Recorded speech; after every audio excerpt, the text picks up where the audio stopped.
Hi guys, thanks for tuning in to another episode of Nuggets News, or our monthly housing and economy update with our friend Martin North. So how are you, Martin? Pretty good, thank you. And still in skinny mode because we can't sort out this resolution problem. It's very weird, but anyway, skinny me's fine. It's not going to affect our charts. So how was your New Year's, Martin? Did you have a bit of time off?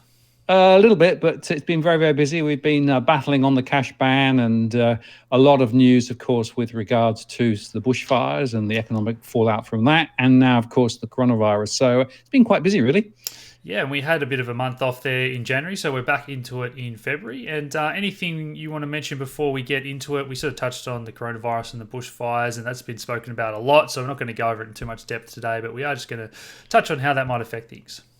Yeah, that's right. And, what I'm saying to people is it's too soon to know a lot of this stuff because, both the bushfires, they're still burning. We've got more than 60 still running here in New South Wales at the moment.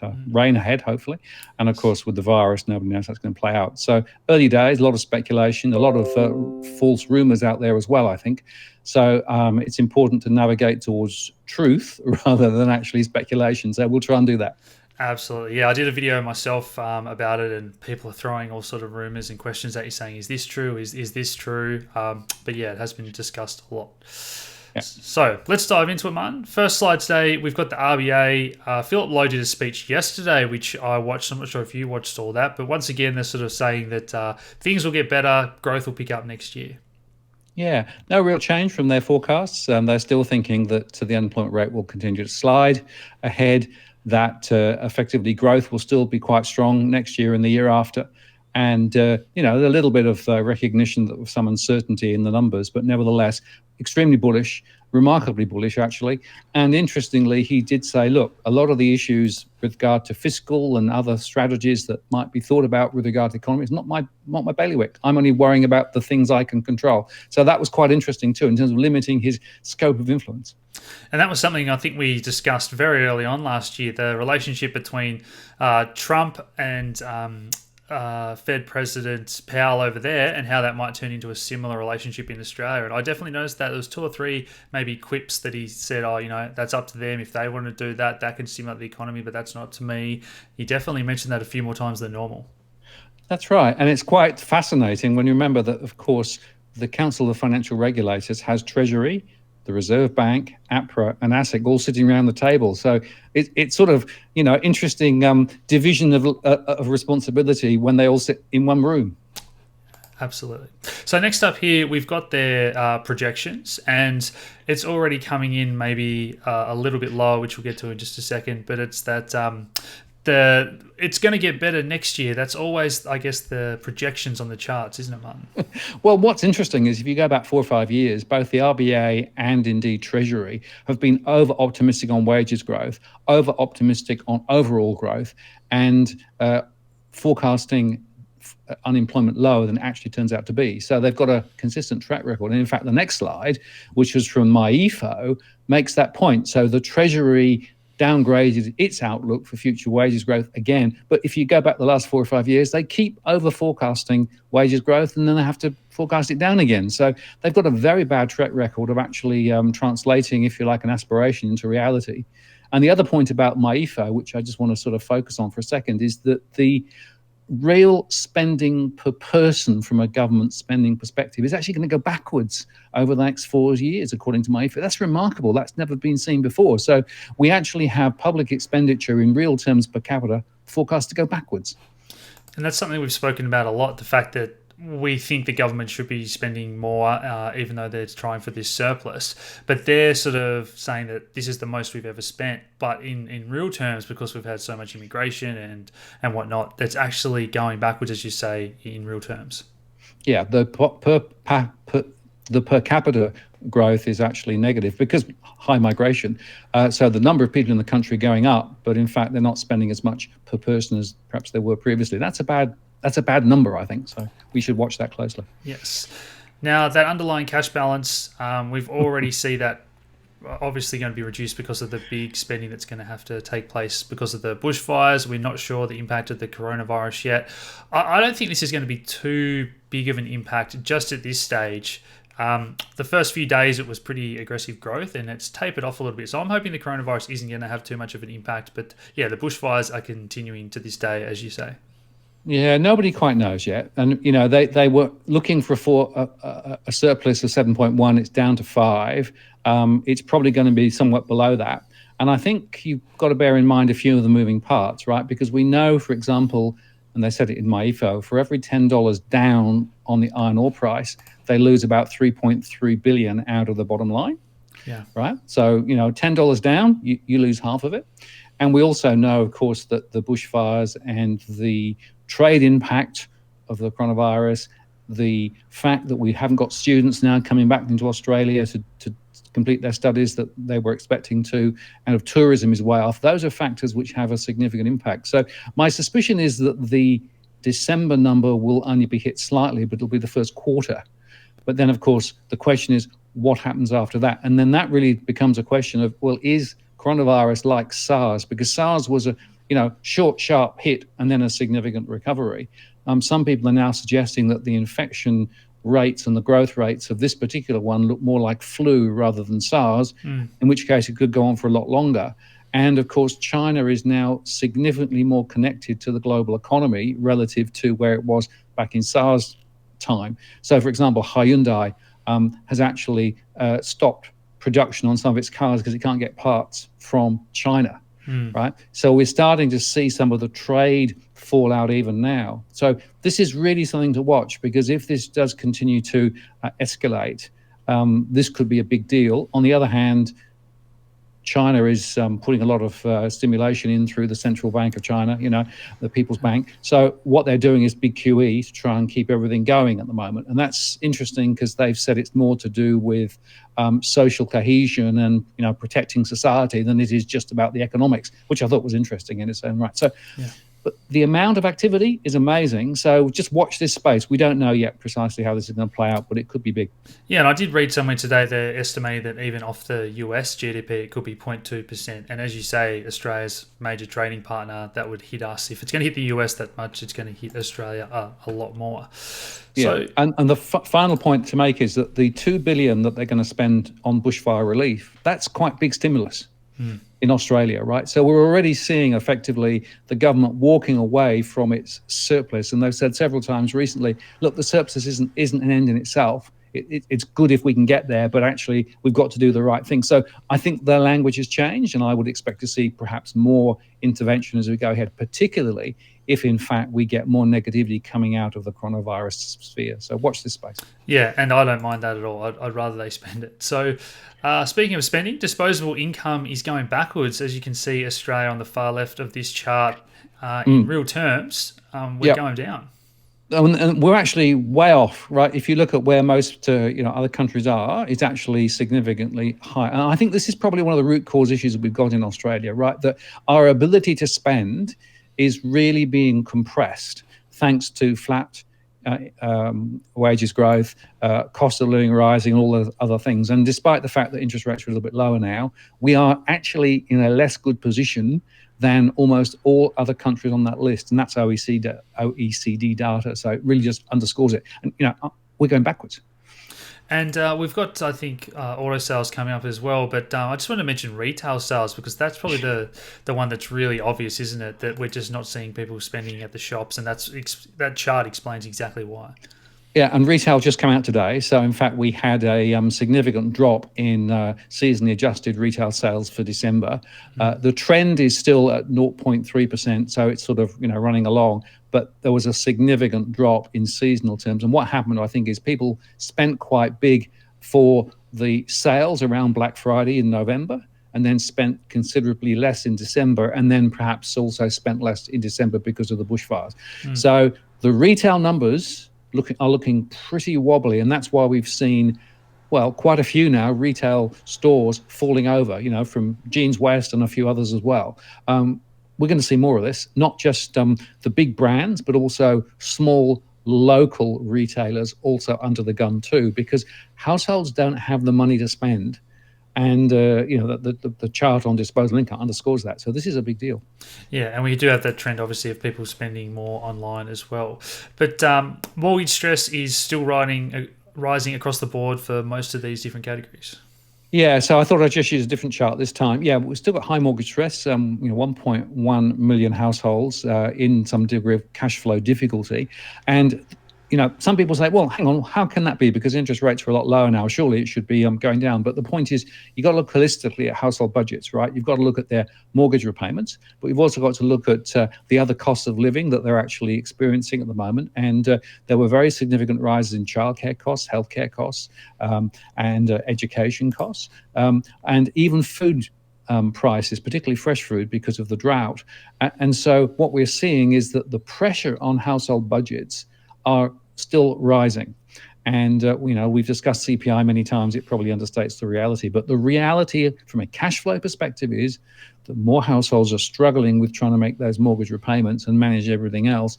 And they can put more on credit cards. They can, dip into deposits if they've got them. But at some point, the chickens come home to roost. So I'm still expecting the stress to translate into higher defaults later. Yeah, I think it's clear as day for most people that real inflation is somewhere closer to 5%, and every year they're feeling that pinch. If they don't get a wage rise, they're getting 5% further behind, and you can drop interest rates to try and help them out, but now we're getting near zero, and then they start printing money, and as you and I think we both agree, that doesn't really do much to help the average person that's struggling to make payments. No, and that's right. And the banks, of course, will have a great difficulty in passing on any more simply because of the fact that the margins between deposits and loans are really under compression now. And so that means that even if the Reserve Bank did drop the cash rate again, there's no guarantee that will get passed on. What's happening at the moment is that banks are offering really, really cheap loans to new customers to try and attract them in, but your existing loan, you probably won't get much of the benefit. And that's what's happening at the moment. So whilst rates are lower, not everybody is enjoying the benefits of those really low rates. Correct, yes.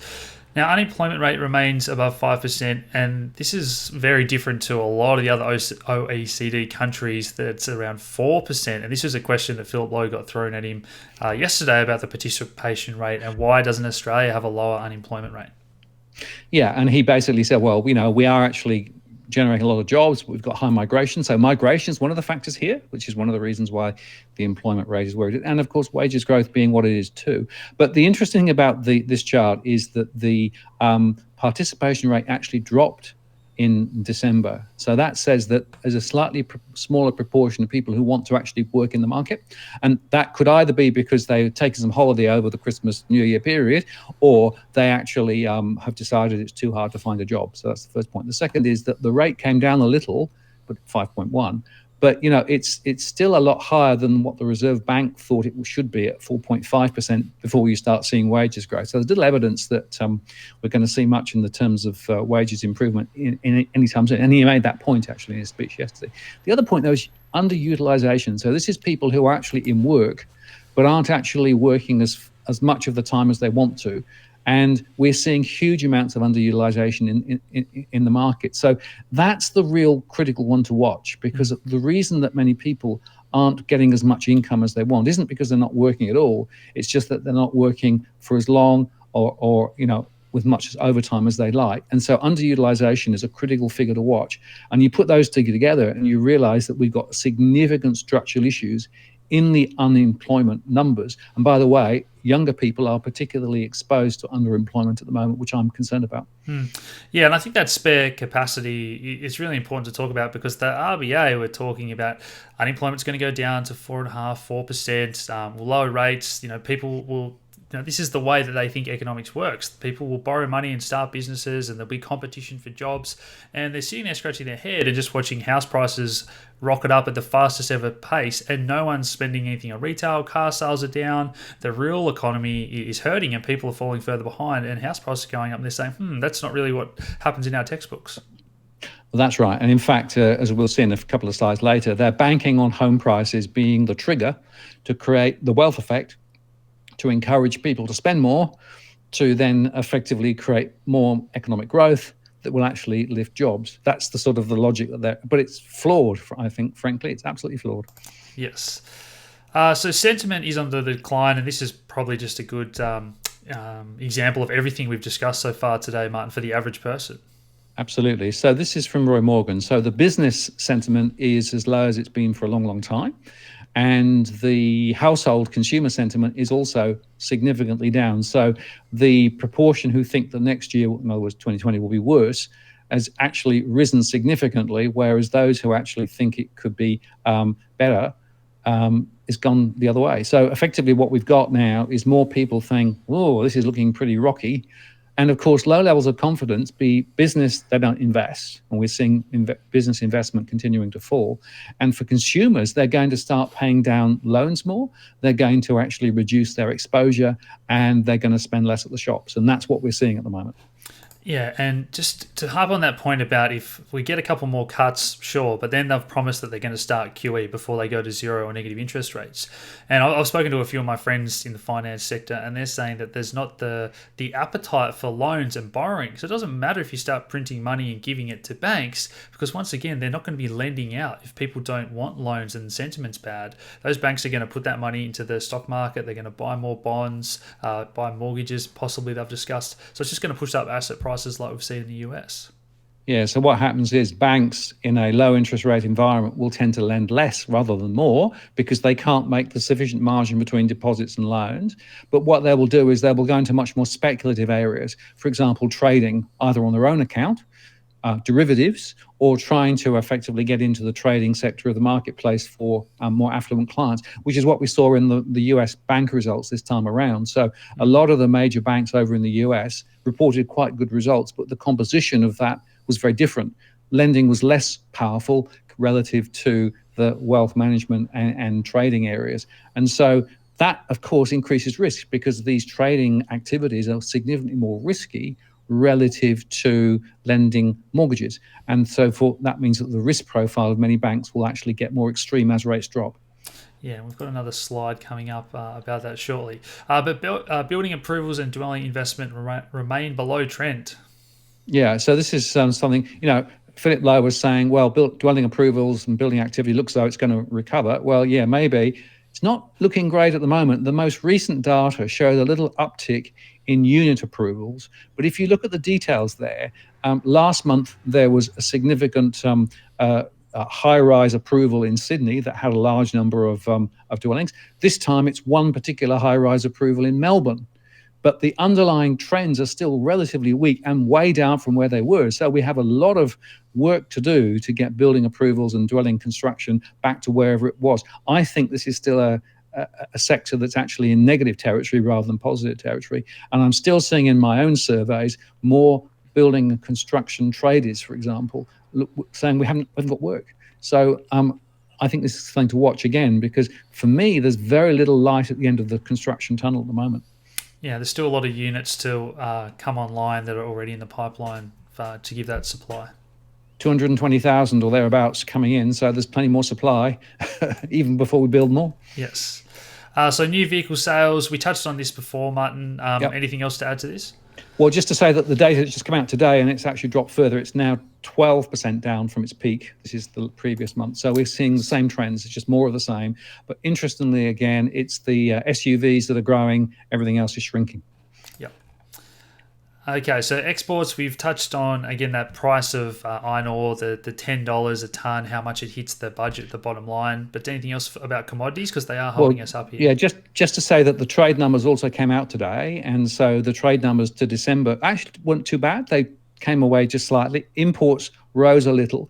But although the iron ore was pretty good and the price was quite a lot higher than it is now, there was less throughput for coal, which I think could be an interesting leading indicator to watch, because we're starting to see now some countries turn off demand for coal, which could be interesting. And we also saw a significant fall in the grains exports, and that was partly driven by the drought. So we've got some moving parts in our trade numbers that again suggest that net it's looking not too great. My calculation is, on the December numbers, we're going to see a contribution to growth of 0.1%. So it's a very small incremental increase in terms of the GDP number based on the whole export-import phenomenon.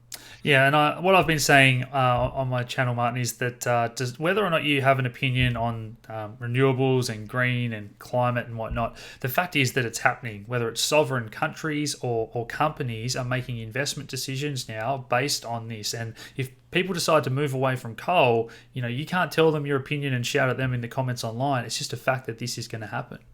Yeah, and BlackRock, one of the big investment managers around the world, has basically said they're going to look much more carefully at companies' environmental credentials as part of their investment decision, and others will follow. Yes. All right. So will house growth save us, Martin? Well, so of course the CoreLogic numbers are still looking very, very positive. Although I would make the point, as I've shown here, that the rate of growth is easing. Right. So if you look at the yellow line there on the right hand side, so although prices are still rising in most centres, although maybe not Perth, now there are other data sets that suggest that in fact price rises have been much more disparate across various locations. So there are some postcodes where they're higher, some places where they're lower. But the bottom line is this: are we really willing and able to stoke the household debt even higher, with low interest rates, of course, just to try and keep home prices high, to try and encourage people to borrow more, just so that we can get more activity in it? Because that's what the plan is at the moment, right? And the first owner grants, which are now available, report came out just very recently. About half of the first 10,000 now have been basically allocated, most through the major banks. The smaller banks are now starting to lend. So there's another 5,000 to go. So they'll probably be exhausted by the end of February. And then we've got another 10,000 from July onwards. So we've got this stimulus for first home buyers to try and get them into the market at a time when incomes are flat, when in fact we know that prices are doing weird things. So there's a whole bunch of uncertainties here. And I think we should be very cautious about pegging the future of the economy on more home price growth. Yeah, and just the basic math behind that. If you can't save enough for a deposit, how are you going to pay off the other 95%? Again, you're banking on house prices going up. Everything we're doing in Australia is just banking on house prices going up forever. Yeah, it's a one-trick pony, unfortunately. And my concern is that, we are actually burdening households with a lot of debt. So a lot of those first-home buyers will have 95% mortgages, and they'll hope that their prices will go up, so they create some equity. But if there's a 5% fall, so for example, if the coronavirus creates global growth problems and prices fall, they could lose that 5% and then basically be nowhere, and that's a real concern. Yes. Home lending growth has eased back a little bit, but we've got some upticks here in a lot of the different segments. Yeah, so this is the 3-month aggregates from the Reserve Bank. We don't know the flows yet. That's coming out in a few days. But yeah, it's quite interesting. So the over the 3-month rolling, it's 1.4% for unoccupied housing. So that's up. For investment, though, it's actually down a bit. So we're not seeing property investors coming back in particularly strongly at all. And in fact, everything I'm seeing with regard to rentals being very, very flat at the moment, real no growth there. And with capital gains really not around very much, property investors are still on the sides. And of course, international investors won't come here at the moment with the bushfires and with the coronavirus. So that's the other point to make. So overall credit for housing rose 0.8% over the 3 months, which is a slight uptick, but not huge. But the other interesting point is that personal credit has started to slow less. And that suggests to me that some people are now beginning to get running out of runway with regard to their cash flow. So they're having to basically get more credit to keep themselves through. But the other one to highlight is business credit growth, which is very low. And you can see it's slid over the last 2 or 3 months. And this really concerns me because this goes directly back to poor confidence in business. They're not willing to invest. And the trouble is, of course, that if in fact the banks are lending mortgages to people because they, want to get first-time home buyers in the marketplace, that's not real growth. What we really need is business investment to fire. So we should be seeing the credit growth moving up if we're really going to start seeing the economy turn around. So nothing in these numbers gives me any comfort that in fact we're not facing into more issues with regard to debt ahead. Yes, and I think we've both been big proponents of businesses, and innovation is the only thing that's going to drag us out of it, and there's just no talk about that from leaders at the moment. Next slide here, we've got net payments are lower, and this is all to do with the interest rate cuts helping out those people that are paying off the interest-only loans. Is that right, Martin? Yeah, so Phil Loeb showed this chart yesterday in his speech, the one on the left-hand side, and he made the point that the proportion of repayments on, if you like, repaying interest has come down as rates have come down, which is right, and more people are repaying more of capital. In some people's case, they're paying more than the minimum to reduce their exposure to debt. Now, they're doing that because essentially they're concerned about the future, their confidence levels are low, and if you don't know quite whether your job is secure or not and whether your income is secure, then you will want to get out of debt rather than putting more debt on. So that's one of the reasons why repayments are more accelerated. That's the reason why the total amount of credit in the system's not growing very much. But the other one is that the data also shows that the interest payments relative to income have definitely come down. So the interest rate cuts are having some impact, but they're not actually translating at the moment into people spending more at the shops, right? Any spare money, whether it be the tax breaks or whether it be the interest rate cuts, are going into repaying debt, which I think is a really interesting phenomenon. And it was something that we spoke about as well with the tax cuts, and if they're going to try and do some more fiscal stimulus and some handouts, the hope is that they'll spend that and get the economy going, but it looks like they're going to use it to pay down debt because that is what's happening at the moment. Yeah, I think they'd have to find a different way of doing it, because if they just mess with the tax rates again, I think the people with big mortgages and an income will just pay it down, and that's not going to help. You need more money coming into the economy to turn the economy over to create growth. And at the moment, I don't see much evidence of that. Correct. So next up, this is the one that I did want to expand on a bit, Martin. So this is the Fed supporting the liquidity. We've spoken about the repo markets a lot. But one of the things that you touched on that was really important before was the fact that banks are now having to speculate more to make bigger profits. And here they are crying poor. Oh, there's not enough money to lend to shore up our books overnight. We need this repo market, these injections. And then JP Morgan comes out and says, oh yeah, we've made record profits. All our money is busy speculating on risky assets, but we don't have enough money to lend. And that's where we get back to this conversation about we need to break up the banks to lending and doing what banks are meant to do versus these banks that are speculating. But they're robbing Peter to pay Paul, and then they're just crying, we need more money over here. It is remarkable what's going on at the moment. So a lot of the big banks in the US are basically going to the Fed and saying, we need help with liquidity, right? For the reasons that we just touched on, because of trading.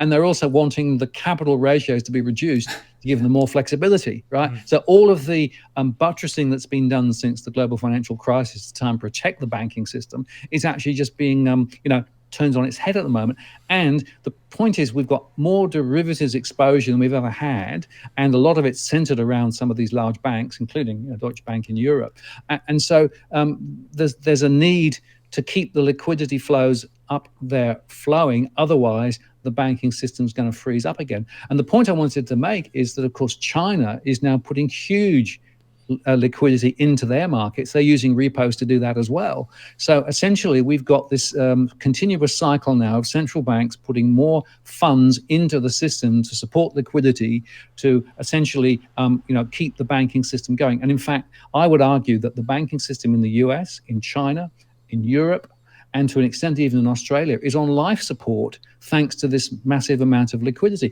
This is dumb, because what we're doing is we're just inflating asset prices and essentially creating a bigger debt pool for later. This is not productive, and it's not working. If you look at what's happening with regard to Europe, the growth rates there are very low, and even with negative interest rates. And so this whole, keep lending, keep getting bigger, keep inflating the balance sheet, despite what the Fed said. So the Fed said, well, we want to sort of taper this off over the next few months. I have my doubts they can do that, particularly now with the risks around the coronavirus too. So this, for me, is one of the underlying stupid factors in the, behind the scenes, as it were, that's creating the economic environment that we've got. And unfortunately, it's really degrading real incomes for real households, and many people are not feeling any of the benefit of this stuff. The financial system might look fine, but real people, no. Yeah, I've got another one of the whiteboard videos I do. I want to break this down in really easy to understand terms for people because I think it's so important. But our friend Joe from Jolly Swagman did a podcast recently, and he had one of the former RBA boardmen or governors on there, and he was basically saying that what they project publicly isn't always what they're thinking internally, and that's what we're seeing at the moment. The Fed are just full of it and did a 180, and now we've got Christine Lagarde in the ECB saying we're just going to print forever, lower for longer, whatever needs to happen, but we're going to have a review of policy because we don't think negative interest rates is necessarily working. And then in Australia, we've got Philip Lowe who's kind of saying, yes, we think that this would be good and it would stimulate things, but we must be aware of the risks. And I think deep down, he is really, really aware of everything that we're talking about, that it's probably just going to push up house prices and it's not going to do anything to help the real economy. And he knows that, but he's got to stick to the playbook. I think that's right. And, the international thinking around central banks, they all get together, and they all sort of share the same common thinking. That's the problem. This group think around central bankers, I think, is part of the issue. It's not part of the solution. And unfortunately, they're all looking at it the same way. And therefore, the chances are that we will end up with negative interest rates here. But the last slide, right, which is the one I just wanted to end on today, what would happen if, in fact, negative interest rates are here to stay? And this is analysis just published by the Bank of England. It's actually in one of their working papers looking at the long-term trends of interest rates, right? And basically their position is if you start in 1310 and go through to 2018, the trend has been for rates to go down, down, down, down, down, down, down. And essentially, irrespective of monetary policy, irrespective of what central banks have done, irrespective of the political structures they've worked within, interest rates are continuing to go lower. And basically, the summation of their argument is we're going to have negative interest rates and we're going to be stuck in negative interest rates because the long-term mega trend is into negative territory. And what that says is whatever the Reserve Bank or whatever the Fed is thinking of doing, it's not going to be effective. So we're going to end up with negative rates. And of course, if that is true, then the whole foundation of the way that finance works is in question. Yeah, and just to sum all that up, I think it's just basic math. We lived on this planet and we had this rapid growth and we had industrialization. We're going to have high rates of growth in interest rates. And then it slows down and then we sort of reach these saturation points of population and commodities and consumption of water and goods in different countries. But then we went to this debt-based system off the gold standard and we borrowed so much from the future. And now it's coming time to pay that all down. And that's where the negative scales, I guess you can think of it as, come into it. But the final point I want to make is that the bond market, which is $100 trillion market once you add in all the derivatives and whatnot, let alone just the negative yielding debt, that is all positioned for lower for longer. They're all just assuming that central banks are going to buy bonds off them and they're going to print more money and rates are going to keep going lower. But if governments are now talking about MMT and spending money and stimulus and we need to get things going, if we get the slightest bit of inflation, all that $100 trillion has to run for the exits and rebalance. And that can be really nasty. Imagine the Fed having to do $10 trillion a month QE or something like that. Well, yeah, but the point is, of course, that they are now trapped into this negative cycle, right? So my argument is, if the Bank of England is right on their overall analysis here, then effectively we're backed into a one-way corner into negative interest rates, but we'll never get out of them. Yeah. And that basically means that it's continuous QE, continuous printing, continuing asset inflation until what happens? Well, until we get to the point where the whole thing implodes. This is, very worrying, because what this says is that negative interest rates is not just a sort of a short-term blip and then we'll come back to 1 or 2% again. This says the mega trends suggest that this could be going negative and more negative into the future, and that would be a huge deal if that was true. Yes, well, that's why I keep making videos about Bitcoin and gold, Martin. But that's a topic for another day. Well, that's been a fantastic episode. I hope you guys have enjoyed that one at home. Anything else to add before we go, Martin? No, I think other than to say, remember that there's a lot of uncertainty out there at the moment. So a lot of the predictions that people are making are based off hot air, right? So, don't buy the story that there's no impact of coronavirus or bushfires or that everything's doom and gloom. Nobody knows. Just keep watching for the data, and we'll update as real data comes through, and I incorporate my models. But the level of uncertainty is probably as high as it's ever been at the moment. Yeah, good place to finish. Guys, I'll put the links to follow Martin down below. You know the drill. Hit that like button and subscribe. And Martin, we'll talk to you again soon. Good to talk to you. Thanks, guys.